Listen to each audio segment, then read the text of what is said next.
Kelly Dunbar. I'm your host for the Out of Control Dog Summit panel that we're doing today. It's a mouthful right there, Out of Control Dog Summit panel. And I have a great group of speakers here that I've selected to introduce the idea of the entire summit to you. So let's get started. I'll introduce everybody first. So let's start with Ness. Ness, please raise your hand so everybody knows who you are. Ness is a certified separation anxiety pro behavior consultant. She is also a canine behavior practitioner and has a diploma in canine behavior from the International School of Canine Psychology and Behavior.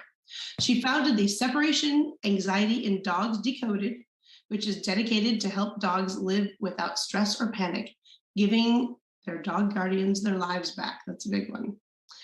And now next we have Kamal Fernandez. Kamal, raise your hand. Hello. Oh, sorry. Everybody. I wasn't really An imposter. Good. Who's the real Kamal? Yeah. You'll be quizzed later. Kamal Fernandez is a well-known dog sports coach with over 25 years experience. He's participated in Crufts as a competitor, judge, and steward, and now travels internationally to give seminars on all things canine. In addition to his seminar work, Kamal provides animals for TV, gives training classes, and works with cases of dog aggression and rehabilitation. Very well-rounded. Next, we have Dr. Ian Dunbar. Ian, there we go. Dr. Ian Dunbar is a veterinarian, animal behaviorist, and dog trainer who invented and popularized the off-leash puppy class, puppy and training and socialization, that is, hosted 6 seasons of Dogs with Dunbar television program in the UK, and has also written several dog training books and produced numerous dog training videos. He heads up the Dunbar Training Academy, where you can find easy, effective, and enjoyable dog training techniques. He's the trainer's trainer and undoubtedly one of the most respected dog trainers in the world. Yay, Ian. And last but absolutely not least, we have Jo Rosie. I bet you can all guess who that one is. There she is. And Jo Rosie is an animal behaviorist with a degree in applied psychology and a postgraduate in behavior.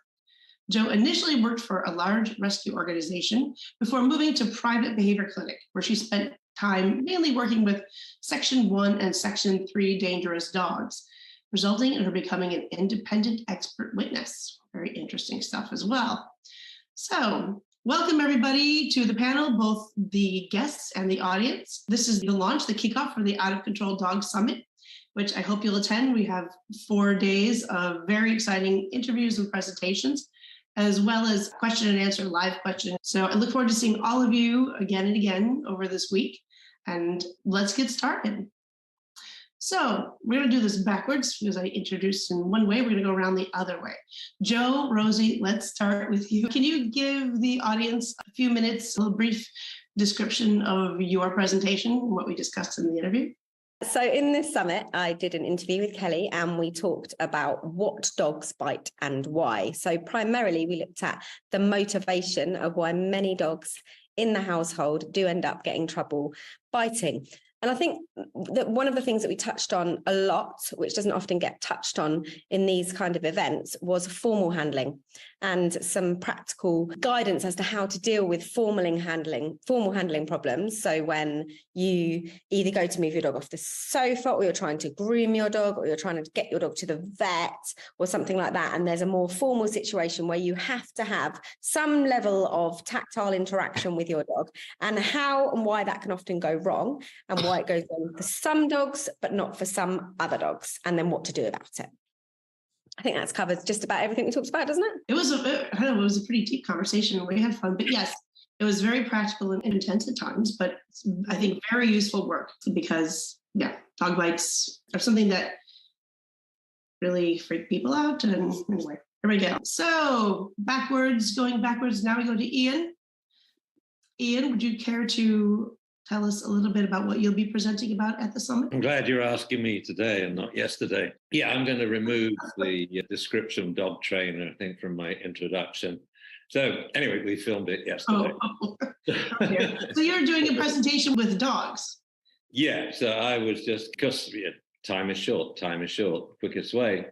So basically, it's about when you have a dog who's totally out of control, over the top, off leash in terms of his play style, so that you are treated as a leper in the dog park or even on leash on the street. Various exercises that you can do, such as bringing it indoors and doing it on a carpet.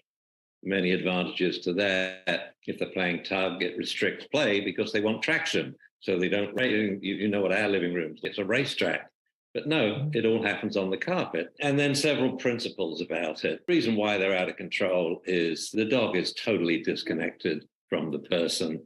The owner has to be a part of this. The dog, strangely enough, requires instructions, guidance, and a running commentary in terms of feedback. So the feedback, a simple yes or good dog or food treat, isn't going to do it. You've got to use the distraction, the problem as the reward. So you've got to integrate very short training interludes or interruptions into play. And every time you interrupt, you can then say, go play. And so now go play reinforces come here, sit, down, stay, go play, etc. And we had a lot of fun doing it. Yeah, I can't wait to see the actual footage. It's out of control. You're demonstrating out of control dogs. Oh, okay, someone had to do it. Actually, the funny thing was, as soon as we turned the cameras on, these are the best two dogs in the county. And I said, we just take them outside, because I've got a dog I've only known for a day. I just picked up to get down to San Diego, and then my dog I'm living with, a dog of little brain, and you let them off leash and they're spastic. So we take them down there, they're spazzo, they start filming, and they're calm. So we suggested that's the best thing to do. What you got to do is film this, to send it to Kelly and Jo Rosie and Kamal and Ness and everyone. Then and that's it, cured. Perfect. Then I think that's the summit in a nutshell. There we go. We're finished. No, all right. Thank you for that, Ian. Kamal, you're next on the list. Would you care to elaborate on your topic that we discussed? Yes, thank you. Thank you for asking. Thank you, obviously, for being part of the summit. My topic is dog-to-dog reactivity, and reactivity is a buzzword that seems to be going around in many circles of training ethos and philosophy, which is all consuming, all encompassing everything from the overzealous greeter to the dog that wants to eat another dog. And essentially it's a label that has little benefit to actually helping dogs and people overcome the challenges. Is the dog fear? Is the dog's aggression? Is it fear-based? Is it prey-driven? Is it a frustrated greeter and so forth? And it's getting people to be more specific in finding the core root of what's causing the dog-to-dog issues. So hopefully people will leave with some better insight into understanding their dogs and hopefully resolving their problems. Excellent. That was a great conversation. So I can't wait for all of you to hear this. These are my favorite people. Everybody was selected by me, and it's like a dream come true. And now, Ness. We had a great conversation as well. And this is an area where I think a lot of people feel very out of control. Let's talk a little bit about your subject. Yes, firstly, thank you so much for inviting me onto this amazing summit. Out of control dogs is such a great topic because there's so many of them, and many of my clients have out of control dogs. So we're talking about dogs that go into an absolute panic the minute mum or dad walks out the door. So I've heard of dogs jumping out of two-story windows, and that's not actually uncommon. It's pretty bad. Dogs that actually have meltdowns so badly that they soil despite being house-trained. Dogs that will destroy the furniture, belongings. They can actually really hurt themselves. I've had clients, the dog's been left out in the backyard and they've jumped over the fence, cut themselves up really badly, climbing up on a shed to jump over the fence. There's some really horrific stories out there. So basically what we talked about was, how do we address this? How do we help the dog to learn that being home alone is actually not something to panic about, not something to freak out about, and that they can actually be calm and relaxed when mum and dad walk out the door?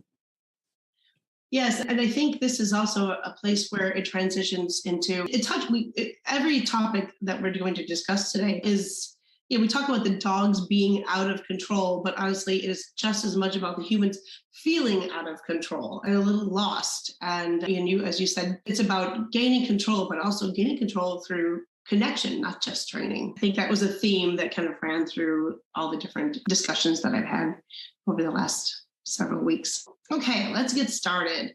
And we're all looking from slightly different perspectives. So what would each of you define as an out of control dog? And Kamal, let's start with you on this one. So for me, what would really define an out of control dog is one that the big thing that I see most commonly is the dogs that just aren't educated. People assume that the dog is similar to an iPhone. You plug it in, you charge it, and therefore you can use it, and don't realize that there's plethora of education for them to maneuver our very undog-like world, a very anti-canine society that we live in, where our dogs have to be largely seen and not, essentially, is what people wrongly believe that dogs how they should behave and operate. And I think that as a result of that, people just don't educate their dogs about the fast-moving thing, the barky dogs, the strange sounds, social etiquette, social norms, how to behave in a coffee shop, all those things that we take for granted that require education. I think that, for me,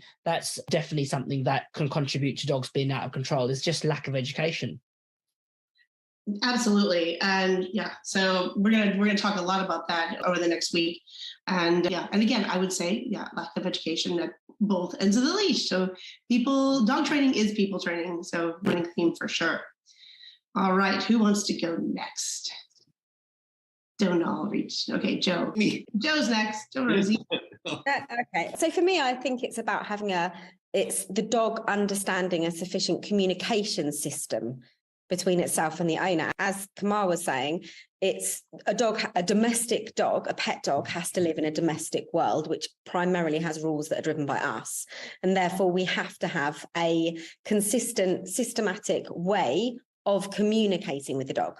And so I think for me, an out of control dog is a dog that hasn't been set up with a sufficient communication system. Now, and the reason that I think that's kind of a good way of looking at it is that some dogs are born with better communication systems. Some dogs are born with really good inbuilt systems of communication with humans. And I hate to be breedist or whatever, but you can often find a really nice little black lab that almost comes out the womb understanding, oh, when you do this, I need to do this. And when you do that, I'll do this. And has like the genetics that set him up.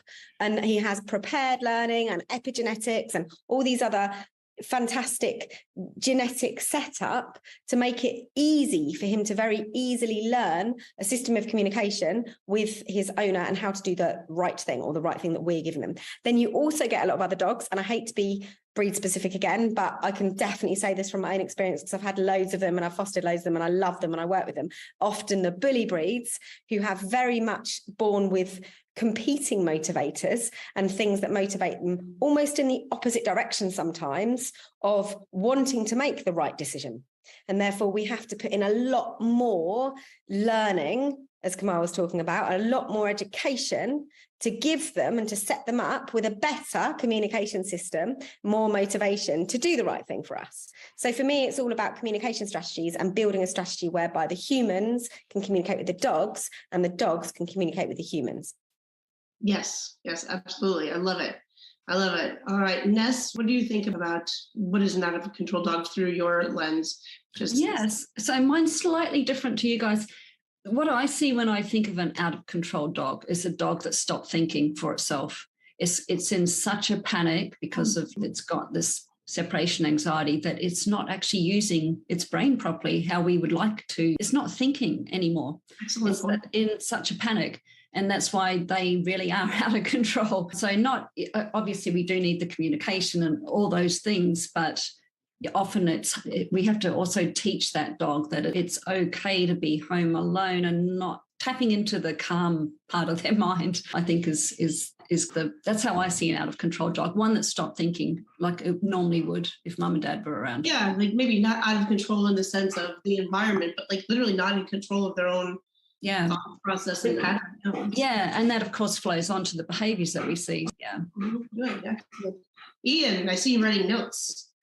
Oh, it shows. Yeah, because that's why I wanted to go second. I have no short-term memory. Oh, I thought you could wrap it all I up. wanted to respond to Kamal, whatever he said. I can't remember now. No, I did. To me, I'm really with the nitty-gritty, and I define it absolutely that an out-of-control dog is, and I'm concentrating on the relationship and training side, is a dog that has less than 90% response reliability percentage, i.e., you give multiple commands and you get no response. So you're totally out of control. It gets even worse, though, because people don't even give commands. They will just stand on watching the dog do stuff, scary stuff, or stuff where they're so scared. And there's no comfort, there's no guidance, there's nothing, because we have been trained in the past 120 years, number one, never to give instructions. You just give a command and then jerk the dog for not doing it. And then with a short little 20-year spell of lure reward training, where number one on the agenda is teaching ESL, or English words as a second language, so we can give instructions, and most importantly, give instructive feedback when they get it wrong. So to me, you can eliminate any kind of painful or scary punishment just by simply saying one word: Rover, shush. We were doing that yesterday, actually, and my silly dog learnt it in about 5 minutes. Oh, shush means come to you, sit and be quiet. Wow, incredible. Single word: toilet. Sit is my favorite. That gets rid of a good 90% of behavior problems right there. And if you add on sit and watch. And so I think we've got to really go back and to the nitty gritty, that teaching ESL is the number one item on the agenda if you want any relationship. We can't rely on all dogs being Labrador puppies, that we want them to understand what we say so we can modify and modulate their behavior. And then the feedback has to be rich. And that means it can't be quantum. I mean, it can't be a single treat. It can't be yes. It has to be analog.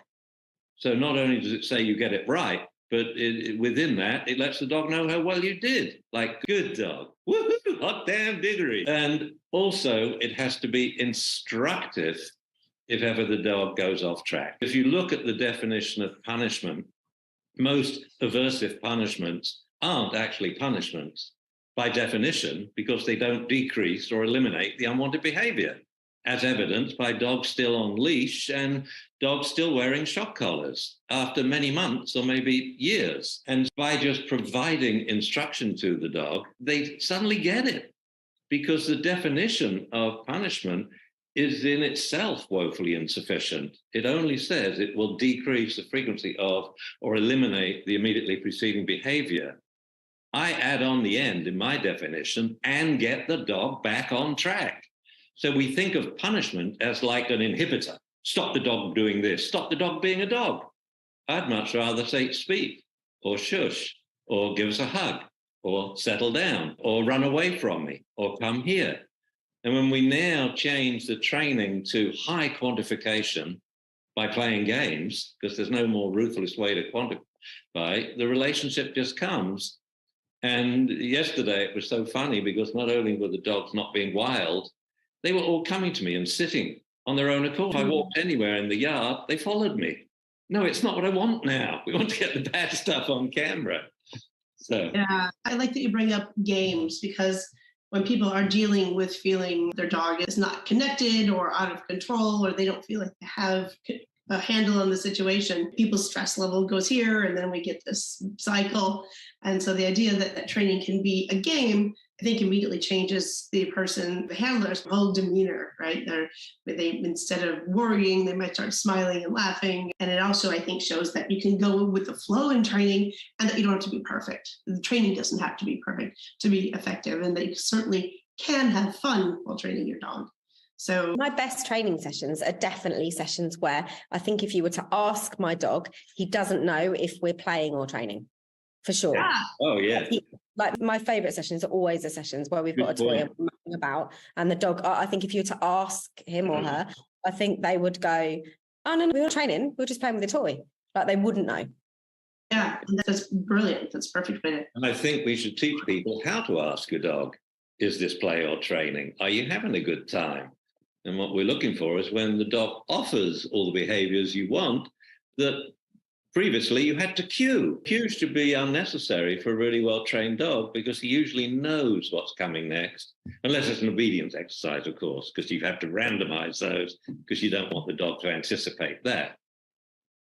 I guess it depends on what your definition of a cue is, though, because I always try and teach the owners that I'm working with that a cue can just be a context or it can just be a behavior that we do. And then, like, you're always cueing behavior, really, when you think about it, because if you're walking down the road and your dog's on a lead, then that should be the cue to walk nicely on a lead. And when you stop at the sidewalk, then that should be the cue to sit. Or I think that the more people can understand that you can train a dog to have a context cue, or even just breathing, releasing can be a cue for the dog to then relax or whatever. And I think the quicker that owners can see that context and our body language and all that stuff actually can be a cue for behavior, the better, really. Yeah, absolutely. Kamal, I have a question for you. When you're working, because you've done this competition versus pet dog training and all these different things, is there a point, I know Ian has an opinion on this, but I want to hear from you, where not only are you not necessarily having to cue, where the context is the cue, but is there a place in time where you no longer have to reward, or the context is also the reward?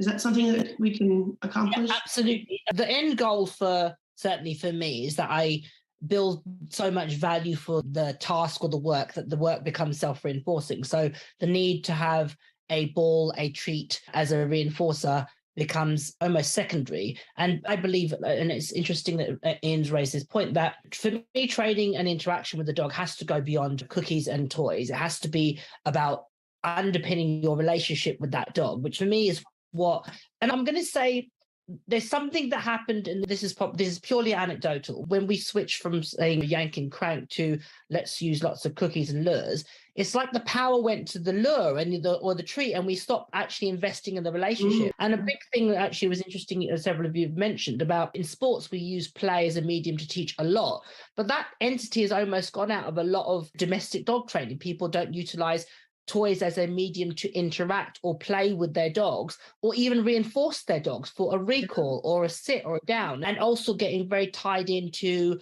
reinforcement being food and toys specifically, as opposed to the opportunity to go off again is reinforcer. So for when you're talking about competition, like behavior change in certainly the sports that I can do can be, in certain sports, it can be 15, 20 minutes. And other sports, if you took Mondio, you're talking at the top level, 45 minutes of work. So the reinforcers has to come from the task at hand. Now, yes, those dogs have a predisposition to those activities, which makes the behaviors reinforcing for that particular type of dog. However, a lot of the dogs that I have and dogs that I train, they're not the dogs that you would traditionally associate with dog sports. So it means that, and certainly my students' dogs, you have to be more creative with using reinforcement, and you have to really identify, as you always, because it's the dog that ultimately dictates what is a reinforcement, what's a punisher. You have to really dial in with that specific dog. So what's going to work with the Basenji isn't going to work with the Borzoi, isn't going to work with the Beagle, isn't going to work with the Labrador. So I absolutely think that people need to look beyond cookies and toys as reinforcement. And really, I think sports are really guilty of that. We get so blinkered about the dog getting fed for the behavior and the dog getting played with, which is brilliant. That's fantastic in theory, but there's so many more assets that we're not utilizing to make the work in itself reinforcing for the dog. That's the end goal. Yeah. And I think as well, with a lot of the breeds that you work with, Kamal, and obviously I've got a box across as well, and a lot of your sort of boxery type dogs, I think what's massively underutilized in both sport and pet dog training is physical play. Like no toys, just physically play with your dog. Get on the ground, push them around, and they push you around. Roughhouse them. Yeah. I actually think that I think for many dogs, and certainly my boxer and my old pit bull as well, and possibly one of my Malleys, I don't think there's no better reward for them. And there's certainly nothing that gives us more of a bond. Like in terms of bond, they absolutely love it. And I think that we don't use it in sport, and we don't use it in pet dog training either very often. Yeah, I had even a border collie. He was a rescue dog, and he had a history of being punished for playing, but I managed to overcome that. But his biggest reinforcer was I'd give him the toy, and I'd sit on the floor and let him sit on my lap. That was the ultimate thing for him to do, was him socially interacting with me. And you wanted, as a sports, the sports culture, you want to tug with them and all this stuff, but that wasn't his jam. And I certainly think that sports people get very entrenched on tugging with their dog or feeding their dog, which is brilliant. And it's almost, and I was talking about this recently, in that there's so many schools of thoughts about dog training, and you almost, which is why I like talking in these forums, is you want to get everybody around the same table and go, do you know what? We're all saying the same SHIT. Can we just bang our head and realize we're all having, like, sports people have great things that domestic people could do. Domestic people have great things that sports people could do. Scent work people have great things that, it's like, Jesus Christ, we're all, as hopefully for me, we're all aspiring for the same thing. Happier, more well-balanced, content dogs that live their best life. Surely that's what we're trying to do. And it just feels like we're all in our little entrenched tribes. Bubbles. It's so true. And you think, God, even, dare I say, people with opposing viewpoints of dog training to my own, I'm not going to use any particular words or jargon, but you get the gist of what I'm saying. You think, just bang your heads together. We're all striving for the same crap. Put down your spears, everybody, and just be open enough to engage in dialogues and conversations which says, oh, there's merit in that thinking. I'm not saying the tools, I'm not saying the methods, I'm saying that train of thought. You've got something there. Oh, how about my reinforcer looks beyond my ball or my tip bit?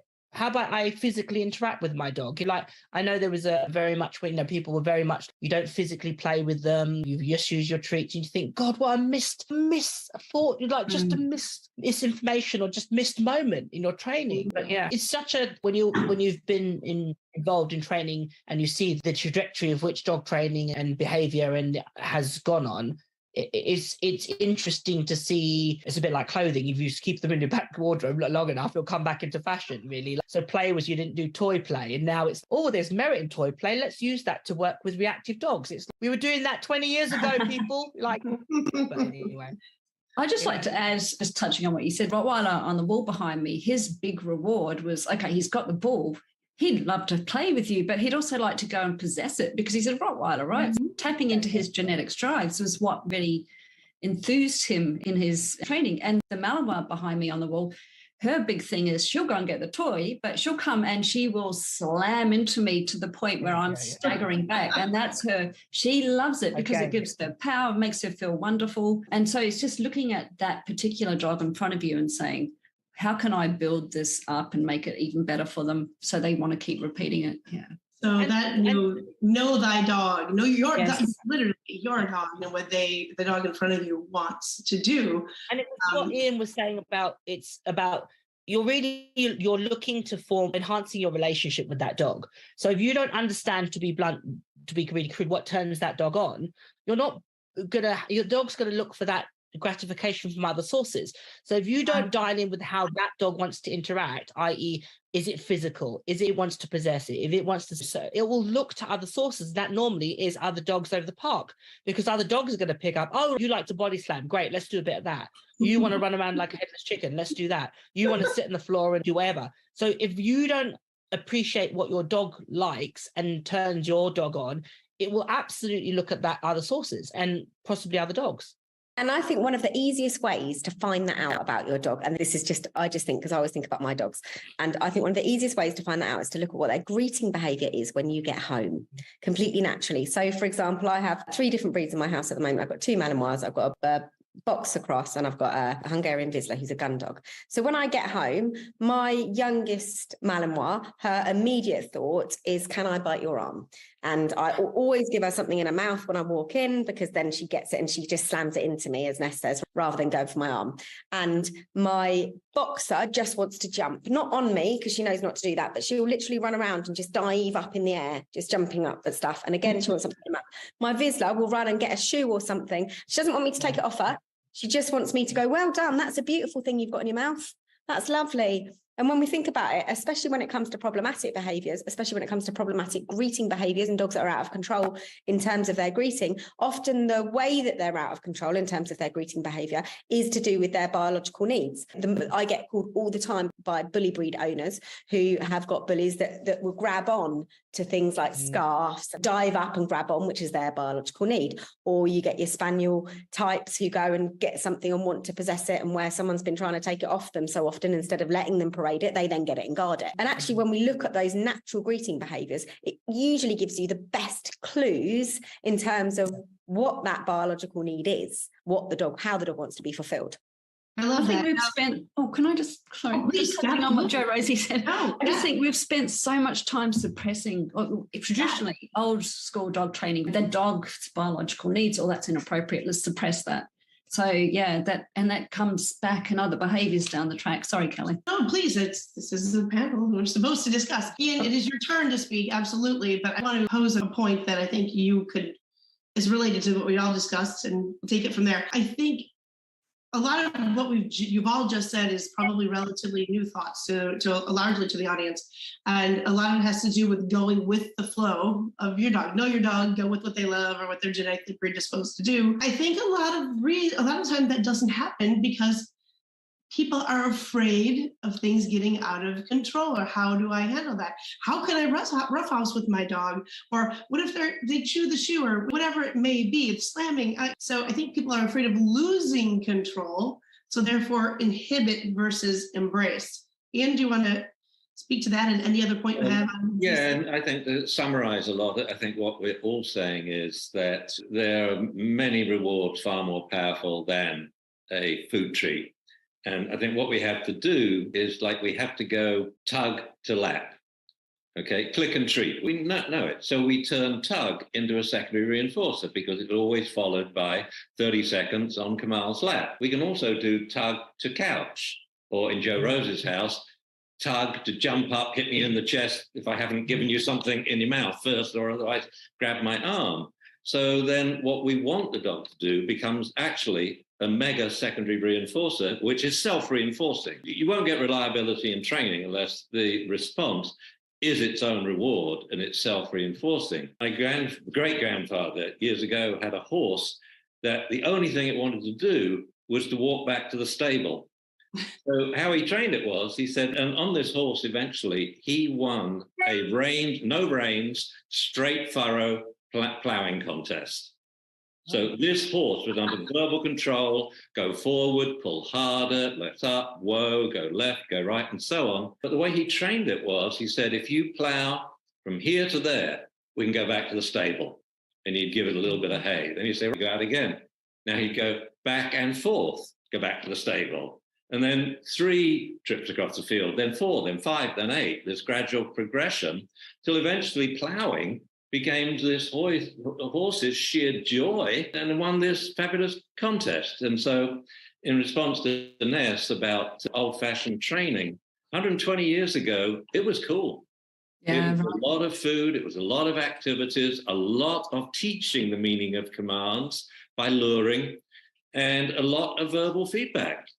And the verbal feedback used the same word as the instruction. I can't do the accent, but my great-grandfather, that's not bloody straight. And I think a very profitable endeavor is to look at all the things from 120 years ago that made training worse. And in my mind, it's 2 things: removing the teaching of the instruction and checking that the dog understands it.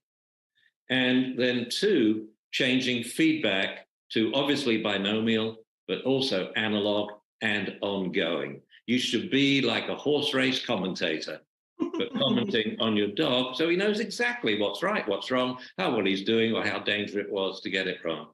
But bit by bit, you think of dog training methods now going on leash. To me, the crime was, I never harbor on the fact that's not pleasant, or that stuff, this inhumane stuff, because it causes such vitriolic feedback from people. I just say, no, it stole teaching of instructions. And then we moved to clicker training, took out praise, just like that. Praise was replaced by damn click. Now, before everyone listening here says, oh, Ian Dunbar's anti-clicker. No, I helped host the very first time that clickers were used in training dogs. I hoped the very first seminar, and promoted it because I knew what it was about, what shaping was. It was highly specific uses, not to teach a dog to sit or lie down or come, because they're all and on responses. But what clicker training really gave to dog training was it eliminated the need for a forced retrieve, ear pinches, hang ear pinches with pliers, because now we had a way to teach a basset, non-retrieving breed, to retrieve in one session. But it's not a way to train pet dog to do basic all the non-responses, and it's taken the voice out of training. I think go on, Ness. Oh, and I was just going to touch on what Ian said really briefly. I think what you said about people forget to praise their dogs. Praise is so powerful. Oh my God. Like when I was doing pet dog training, the owner would hand the dog the treat and the dog's, yeah, all right, here's my treat. Thank you. You asked me to sit. I sat. Here's my treat. And I'm like, tell them he's a good boy as well. And the whole dog's body's all vibrating like that and you could literally see the difference. Like it was just clear as day. So I really believe in the power of praise. I think it's not just praise. I also think an instructive reprimand is very reinforcing. And like on the video, you'll see it. I give the dog a big talking to. I said, "You call that a sit? That wasn't a sit." Will Ferrell's "This Your Dog Sarcasm in Training" routine, which you should Google if you haven't seen it. But not rewarding a dog. It's amazing. I've got before, after, within 5 seconds of a dog that didn't sit on one command. So I gave a treat to the other dog, and then he does the best behavior you can see for the next 4 or 5 commands. And one of the biggest things that has, I think, destroyed training has been the overuse of food lures and food rewards. They've become bribes. And people have forgotten that lure reward training was a 3-step process, what still is. Number 1, go cold turkey on the lure in the very first session. Number 2, thin out food rewards and increase your response reward ratio up to about 20 or 40. And you don't have them on you. And the dog knows you'll get a reward, but just food. And you get this like, I sat, treat. I went down, treat. I waved, treat, roll over. And you get these staccato dogs that you say, Rover, come here. And he comes, sits, high five, circle degree of time, jumps up, rolls over, plays dead. No, we wanted each behavior for a little longer than half a second. So I think the misuse of food treats allowed punishments, aversive punishments, to get back in, because they were pretty much gone in the 90s. And then they came back with a vengeance. I think there's 2 things that massively affect that, though. I think one of them is that dog trainers have become so obsessed with Skinner and behaviorism and operant conditioning. And I think that because there's this massive obsession with what is a punisher and what is a reinforcer, and we should use reinforcing, I think that had a big part to play, where lots of the other different psychological paradigms moved on from that and said that you can't look at behavior in a vacuum like that. And we need to look at all the different puzzle pieces that make up the animal.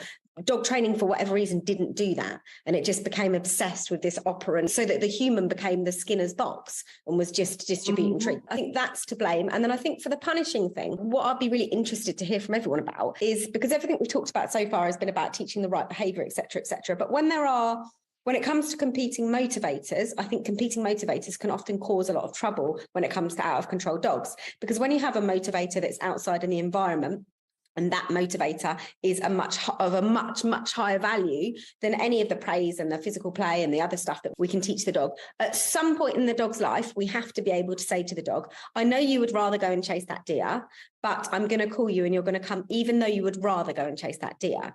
And I think that certainly when we look at dogs that are out of control, we have to touch on that, because I think where punishment crept in my opinion, one of the things that has led more aversive methods to become more fashionable again is that the breeds of dogs that are fashionable have much higher drives and seem to be a lot more enthusiastic about competing motivators.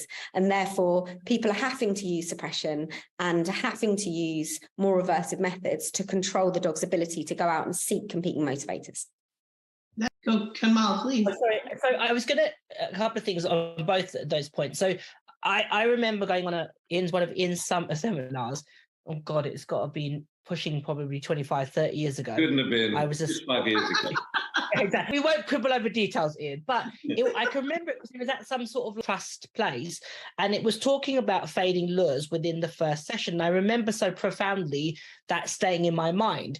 And it must be really interesting and somewhat frustrating to see that messaging, how it's been like Ian said fade the lure on the first session, but he didn't really mean it. So what I'm going to do is I'm going to use it for the next 3 years, and then it's going to, but it's all fine because it's under, because Skinner says that, and it must be really interesting from a sideline of somebody that's been in spouting the good word, should we say, for such a long time to see how it's been interpreted, twisted, used against you, used for you in all different ways. It must be such an interesting thing or a frustrating thing. But on Jo's point, I think, having had dogs, been a trainer that used traditional methods and my trajectory as a dog trainer, my feeling on saying when you own, obviously dogs that are predisposed to the things that Jo Rosie's discussed, is that's where absolutely you need to understand that it has to go beyond your cookie and your toy. It has to, because my dog that wants to chase a deer, if I want to use reinforcement or a label you want to attach to me and not use an aversive, I have to be a damn sight cleverer and knowledgeable about reinforcement, pushing. And the other thing that I think that reinforcement-based dog trainers can be very reluctant to is discussing failure. Like, I let my dog fail. It gets it wrong and it understands what happens when it gets wrong. You don't get the thing. And I actually, personally, I will set my dog up to make a mistake so they can understand, hey, this is what happens. Now, there's no aversive used, let's not get into the jargony, but nothing untoward. I don't beat them with a big stick. Let me keep it simple. I don't beat them with a big stick,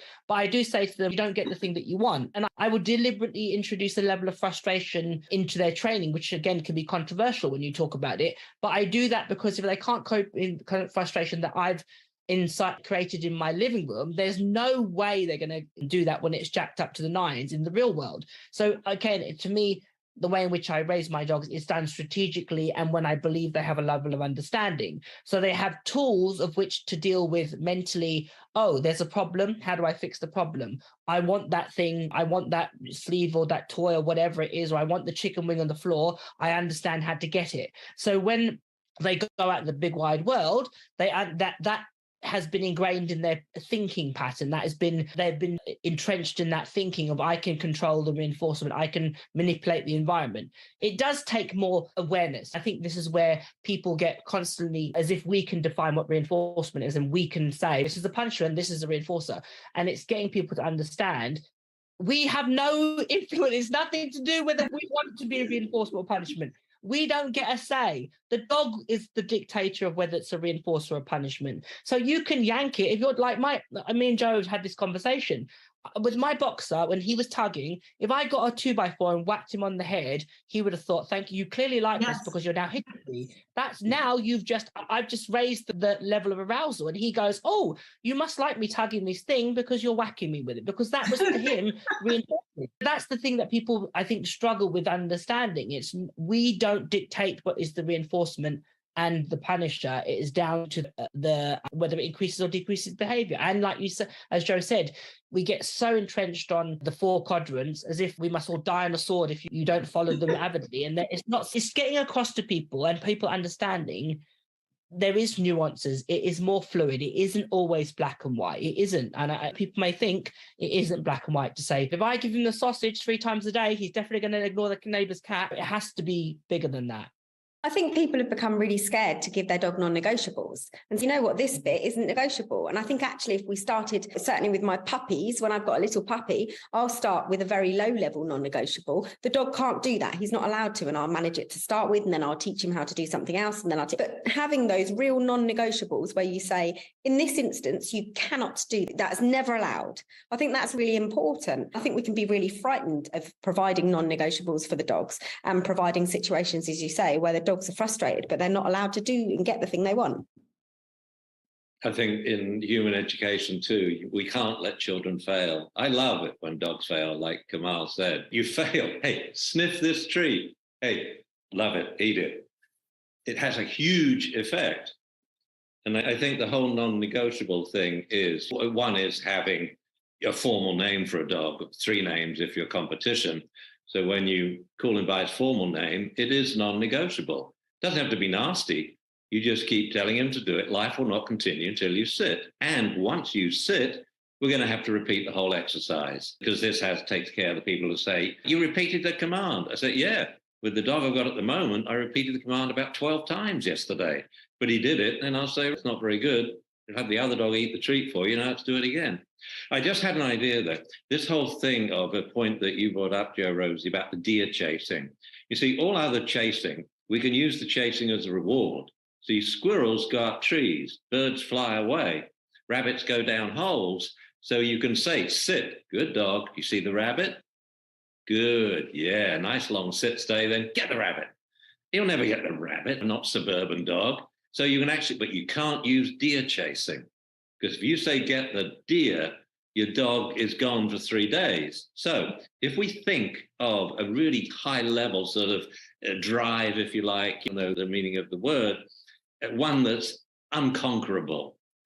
And we use the whole subliminal bite stimulus theory of biting. They don't bite for a single reason. They've got a good 10 reasons to bite. And each one, if we stack it up on a histogram, it pierces the bite threshold and they do it. Well, deer chasing, reinforcing value, is like this. Let's work with squirrel chasing. And let's work with rabbit chasing. Let's work with playing tug and fetch and this. And if you've done that in your life with the dog, you're now going to have better control when the unconquerable, you meet him on the street, as we did with Zuzu, right outside in the street. She came nose to nose for a deer. It's about two weeks before she died.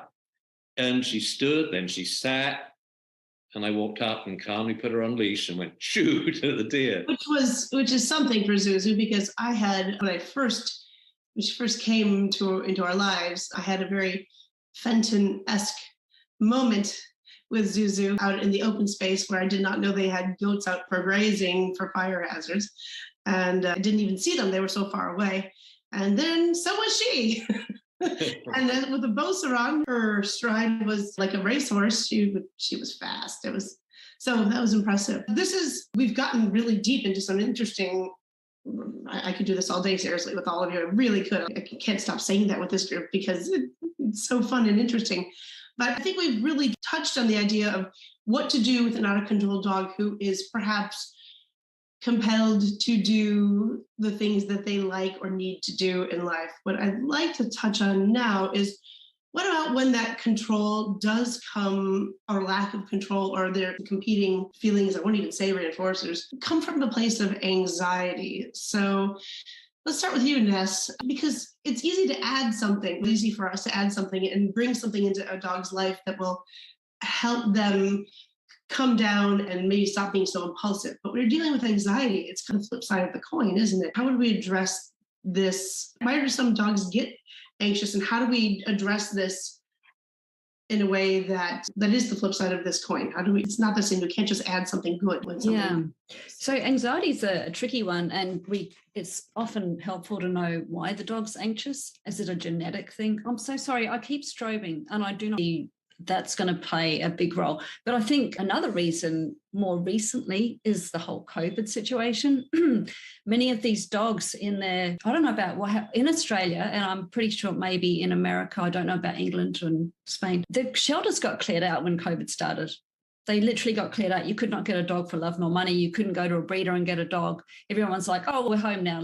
Now's the time to get that puppy. And of course, those puppies never went out into the real world because everyone was in lockdown. They spent 24/7 with mum and dad, and they never experienced what life was like. So for me, specializing in separation anxiety, that looks like separation anxiety in the home when life returns to normal and they go out, the dog can't cope. But for other dogs, that can be, oh, I'm going out into the big wide world now. What on earth is that? It's a truck. It's a bike. That's a woman with a hat on or an umbrella. And, that anxiety is based in not being given the right socialization as a young dog. So there's that as well. So anxiety can be different. Generalized anxiety is different to just a dog that's not experienced the world. Probably that's an easier tackle than a dog that's got generalized anxiety due to maybe a genetic trait or what have you. Did I answer your question? Yeah, the first part of it, I kind of did a two-parter. So yes, where does this stem from? And the second part of that is when the lack of control is coming from a more emotional state. And obviously when we talk about this in your session and we can reach out to you, it's a deeper subject, but I think I'd like us all to address what to do when it's not just excitement and arousal that is causing a dog to feel out of control. But as you said a few moments ago, Ness, when emotionally they're literally just maybe not with you in a different anxiety. Yeah, a dog that you've got anxiety, then you've got full-blown panic, and I think you've got mild anxiety, and then you've got the dogs that just really lose it. They're just completely having a meltdown, and they're not thinking straight anymore. You can see it with one of my boys is noise phobic, and I can see him as soon as he hears his trigger, he stops thinking. He's not with me anymore. He's gone. And if he had half a chance, if he was out in a thunderstorm, he would be over the fence and gone. I wouldn't see him. He'd probably get himself run over or something. Because that's not really a strategy. That's just a reaction. It's not like he thinks. He's literally not thinking anymore. Some dogs are really good candidates for medication, to be honest. If they're that anxious and they need it, then by all means help them, support them, and give them that medication. But with the dogs I work with in separation anxiety specifically, it's really teaching them to be calm when the mum and dad walk out the door, the guardians walk out the door. And that is using gradual exposure therapy, desensitization, understanding what the dog's threshold is, what their ability to cope is, where's the line in the sand, where's the panic start, and working in that safe zone underneath there. And then gradually building the time up in such small increments that the dog doesn't notice and hopefully can overcome their home alone time and feel comfortable being home alone. I'm a great believer in speed training, and especially if anxiety is involved, because that dog is hurting and people don't realize, they say, oh, my dog's shy or he's standoffish, and you do nothing about it. It's been like this for 10 years. Yet you're still walking around the block where he meets his biggest nightmare on every walk.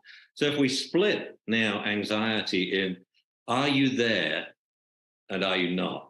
So when you're there, to me, the most extreme case is puppy's first night away from mum and litter mates and put in a crate. And they can scream and scream. And then the worst case for the other is really extreme separation anxiety, where they're destroying everything around them, running around, pacing, running into walls. So if we take the first one first, and this is something where you have to move quickly, but we run into this operant cognitive debate. Operant psychologists will say, oh, you can't go in and comfort them. That would unintentionally reinforce the screaming and the barking and all that. A cognitive psychologist says, you better get your ass in there, that you owe it to your child or your dog to do something about it. So let's operantly condition and classically condition at the same time. So they both have binary feedbacks. You put them together. We now have a quadrant that's a good one, Kamal. And basically, if they're cool, you can make a praise. So they're not scared and they're not barking. You can praise. But so if they're screaming operant, you wouldn't praise. When they stop screaming, you do. Okay. I like to go in and straight away, I'm going to calm the dog. And what I do is I lie down by the crate, and I'll be there till I've got him settled down that evening. And the worst case I've had took 3 hours of lying on the floor. And I'm saying, it's okay, puppy. I recited nonsense poems. I sang, which Kelly will laugh at that. I can't sing. Puppy, that was close. Because I'm so tired. I'm saying, it's all right, it's all right. So am I unintentionally reinforcing the dog? No, because when he eventually lies down or stops vocalizing, I up the level and say, oh, who's a brave puppy? Come on. Hey, wake up and have a treat. You're pretty cool. Yeah. So you can actually classically and operantly condition at the same time, but you need 3 levels of feedback. And if you do the 2 binaries in the quadrant and tick versus 0, and then you see, in one box we've got 2 ticks, in 2 boxes we've got 1 tick, in another box we've got 0. We can do it when we're there. If we say, I'm going to stay with you till you settle down, but when you settle down, I'm going to reward you. We're going to have a little party and wake you up again. Why? Because you'll settle down quicker now. How can we do that when we're not there? Stuffing Kongs was good, but people say, oh, dog doesn't like the Kong. That's where the auto trainer was unbelievable. And 2 things about it with separation anxiety, because now it's back into the lab again with the computer giving the feedback, okay? 24/7. That's why it doesn't work in the real world. And we should just totally rewrite the whole book. It's ridiculous since people argue about it in lieu of training. But the computer now would get the dog to come close and lie down. And when we added in the debarking aspect of the auto trainer, so if the dog vocalized, it would go bzz, bzz, the bonding happened quicker. These dogs would cross the room, come up to the machine and lie down next to it. And I talked to my co-developer, who's developing developmental psychologist, kids, very young kids.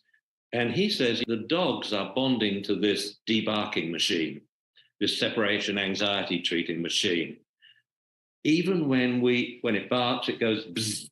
I said, do you think that then is aversive to the dog? He says, no. My interpretation is he barks, for whatever reason we don't know, we'll never know. But he says, I think when he hears the buzz, the dog says, oh, you heard me. You're listening. Someone's here. We just acknowledge the bark with no aversive punishment whatsoever. And it gets the dog to tune in better to the machine, to bond with it, to lie close to it. You don't need a crate. You just put it in one corner of the room and the dog will be there. So that's how we can take now the two commands we want, which is lie down, very calming, pacing the opposite, and shush, vocalizing the opposite. All done by machine. And why, since mine was taken off the market, someone else hasn't done it. The patent's retired. I still have the algorithms for doing this. It can train a dog to do anything. And people haven't really progressed in that direction.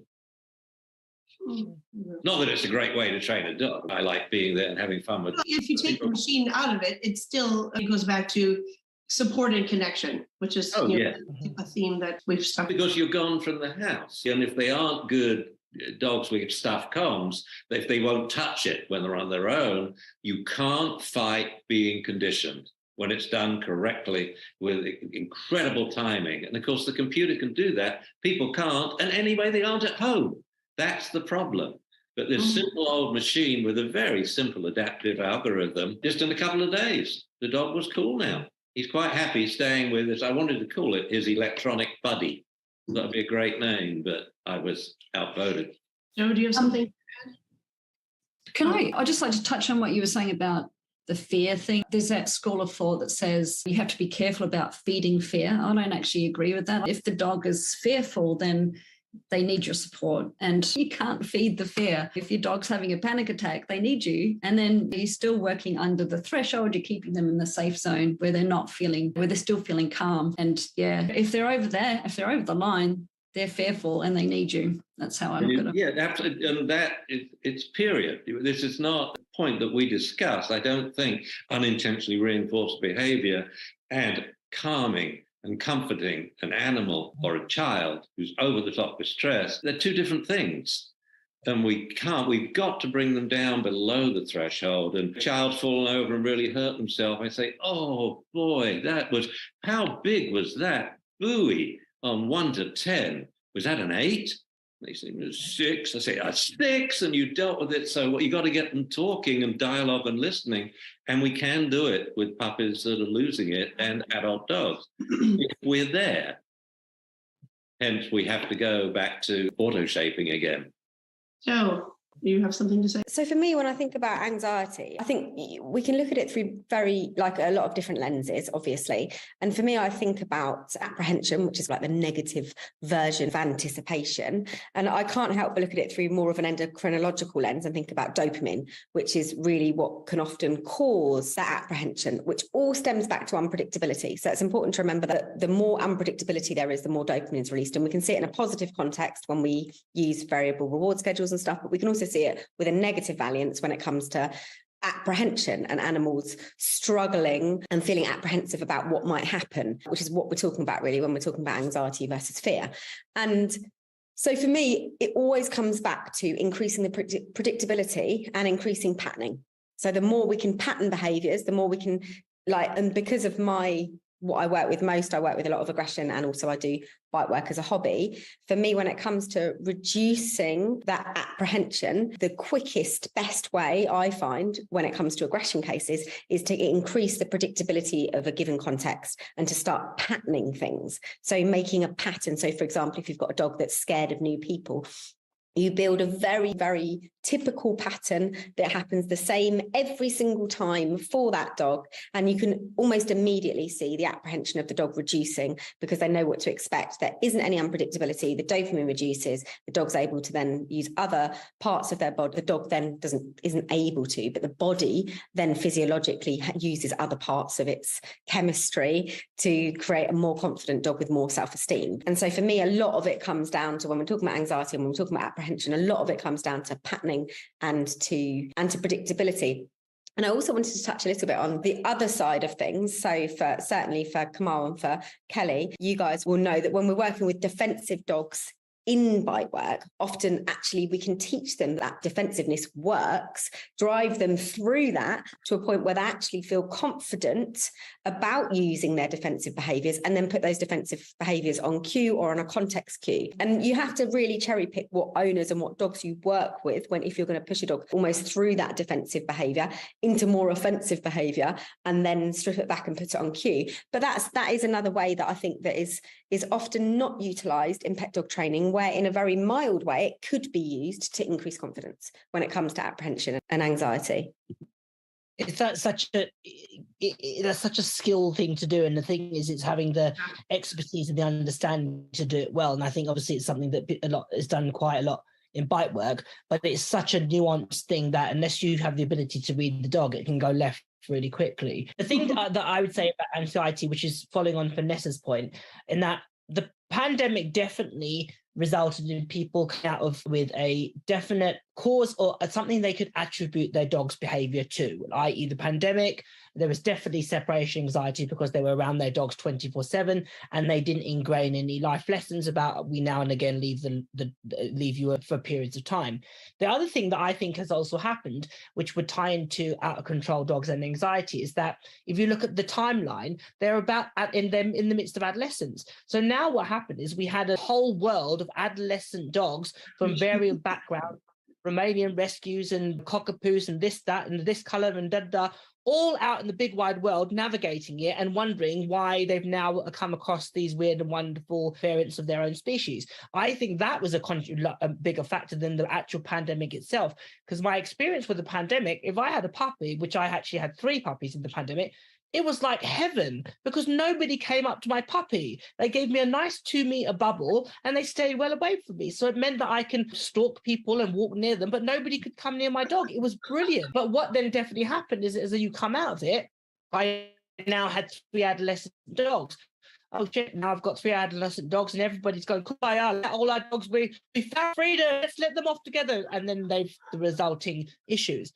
I think that definitely has happened. And the other thing that is a huge contributing factor of anxiety is the correlation between humans, their mental health, what we went through, certainly in the pandemic, and what we definitely we perceive of or in our dogs, we attach to our dogs, all the stuff, our stuff that we put on our dog's shoulders, and also often can be reflected in our dog's behavior, I think is a huge part of it. And that is said most definitely without judgment, because it's such an easy thing to do. You can create an anxiety loop just like that. Your dog gets anxious, it makes you anxious, which now makes the dog more anxious. And next thing, everybody's anxious on its way to anxious on a train that says anxious on it. I think the thing to take from is awareness of self. It's self-awareness and acknowledging that, do you know what, I'm feeling a bit anxious in this situation and it's fine. Employing a friend or getting a friend or family member to support you whilst you're navigating those times when you are finding it overwhelming. And the other thing is finding ways that you can talk about, own,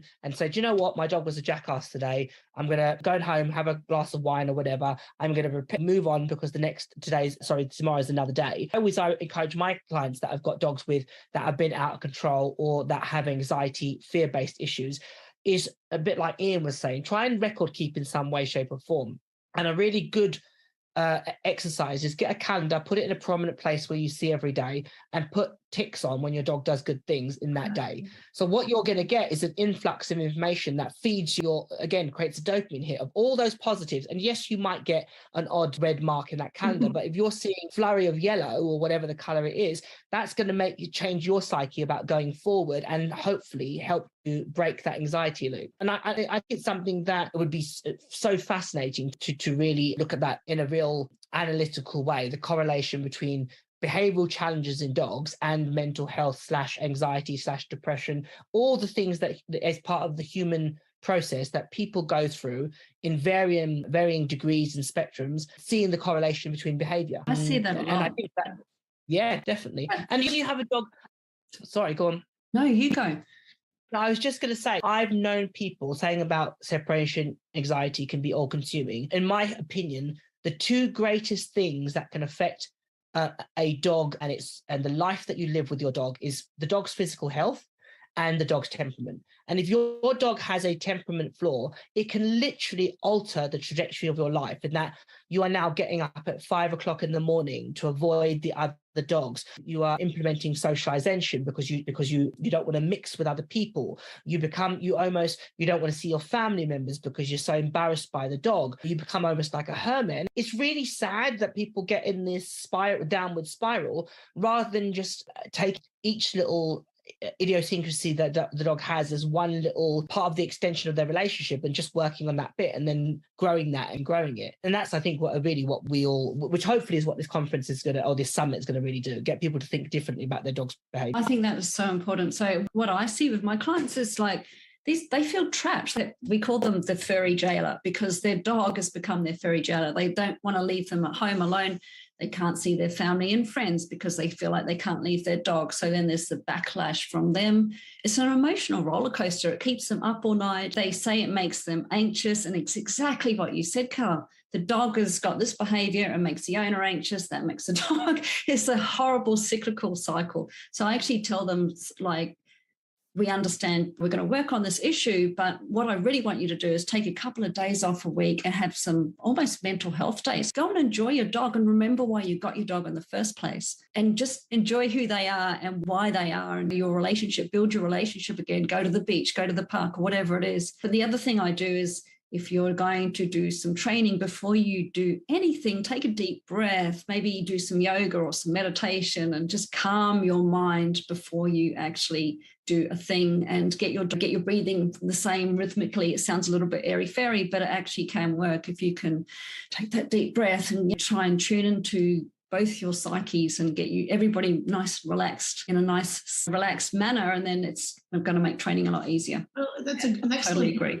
It's an excellent point, because when it's not just the dogs that are here, it's the people. And it does become the cycle. Yeah, take a deep breath, breathe, be in your body, connect with your dog, remember why you love them and the good times, and then see them for who they are. I think just to say on that point, Kelly, is I'm going to be probably a bit foolhardy in saying this, but I suspect everybody on this panel has had a moment with a dog where you're like, oh my God, what the hell have I taken on? This dog is like from Satan, the spawn of Satan. Or you're wishing that, is it appropriate for me to take this dog back to the breeder? Oh shit, I bred it. The case may be. So I think everybody, I would say, has had that experience. It's part of what owning a dog is. It's really, if you have enough dogs, law of averages says you're going to get one that's going to push the button. Mine was fortunately in a lot of ways, was the first dog I ever owned.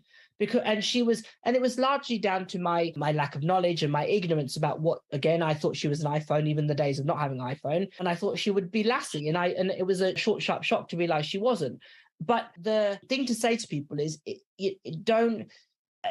we have to, again, it comes back to so many things that affect how people view dogs, but it's getting away from that Disney-esque mentality. It is normal for your dog to hit adolescence and you want to get goldfish and wish you got a cat. It's normal. That's perfectly normal. All my male dogs in adolescence, I love them, but I'm not their biggest fan. I will openly say that. Every single male dog I've had have driven me nuts when they're adolescents. It might be just being rambunctious. It might be they want to go and pick a schoolyard fight. It's just the usual stuff they go through. And the thing to say is, and this man sounds cliched, a bit corny, but that really is what creates your relationship. It's those peaks and troughs that actually form that bond. When you do overcome struggles, that's when your real bond is really, in my opinion, formed. Beautiful. I also think that it's one of those times where problems are often created, because I think like my biggest mantra for anyone who's got an adolescent dog is, I promise you, it's just a phase. Treat it as a phase. It's just a phase. Because I think what I see happen with trainers and owners alike is that their dog gets into adolescence and maybe it becomes reactive to other dogs. I know you hate that word, Kamal, sorry. Maybe it starts barking at other dogs, or maybe it starts to get really anxious when you leave it for the first time and it's never done that before, or maybe it starts chewing the furniture, or maybe but 9 times out of 10 in those situations, it's just a phase, and you manage it rather than treat it as a problem. If the dog's in that range of adolescence, if you think my dog's in adolescence, for me, when I have fosters, which I have all the time, and with my own dogs and with the plethora of dogs I've had in the past, the best combat for those behaviours in adolescence has been going, this isn't a problem. I'm not going to treat it like a problem. I'm not going to start trying to train it as if it's a problem. I'm just going to manage it because it's going to go away, because the dog's in adolescence and this is what happens during adolescence, the same way it does for every other species on the planet. And so I think it's one of those things that really we have to drill that phrase into everyone we talk to. If you've got an adolescent dog, it's probably just a phase. Especially if you raised that dog when you did your prep work, right? Sorry. If you knew the dog all along, especially. Sorry, Ian. All right. If we look at reactivity of any kind, just being overactive, hyperactive, rambunctious, imbustious, whatever, I think we want to teach dogs to have the equivalent of the human deep breath.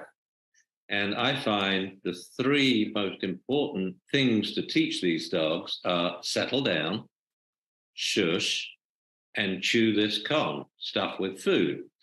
And the chewing of the Kong, of course, as Josie will tell you, will self-medicate, internally medicate the dogs. We've got to, a wonderful analogy for anxiety is, I think the biggest problem is people don't know what to do. They don't know how to act. So all sorts of stuff comes out. A wonderful analogy is drilling in the military. And the British were incredible at this. They said, we're going to teach you quick march, attention. And then we're going to make you wear big red tunics so you stand out like a bullseye on the battlefield and you'll all go forward in a line and get machine guns. And why on earth would those soldiers march forward?